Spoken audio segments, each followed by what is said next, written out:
nagbabalita at live mula dito sa Pag-asa Weather Forecasting Center. Narito na ang lagay ng ating panahon ngayong araw, March 8, 2025. At sa ating latest, makikita natin ang tatlong weather system na makakaapekto sa ating bansa. Ang Northeast Monsoon ay magdadala pa rin ng polo-polo o mahihinang pag-ulan, particulars na sa may area ng Batanes at Babuyan Island.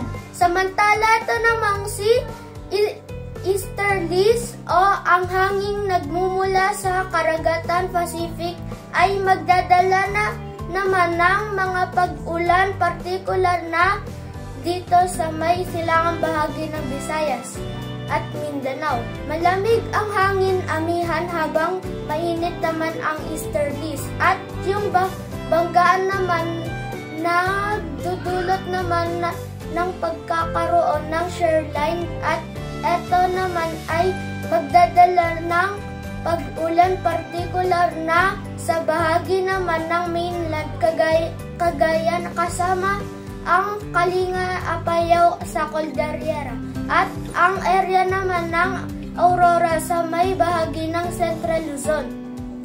Asahan natin yung potential ng mga katamtamang o paglakas ng ulan. Dito naman sa may silangang bahagi ng Northern at Central Luzon, dulot ng shoreline. Ang mga nalalabing bahagi ng ating bansa dito sa may Metro Manila sa may area ng Southern Luzon kasama ang Visayas at Mindanao ay inaasahan natin ang pag-ulan, pagkidlat. Generally po, wala tayong makikitang masyadong kaulapan sa may kanluran ng ating bansa. Kaya mainit naman panahon pa din ang ating mararanasan sa ngayon po. Wala pang kasiguruhan na magkakaroon tayo ng bagyong this week. And muli ako po si Francis Jacob Piripiso.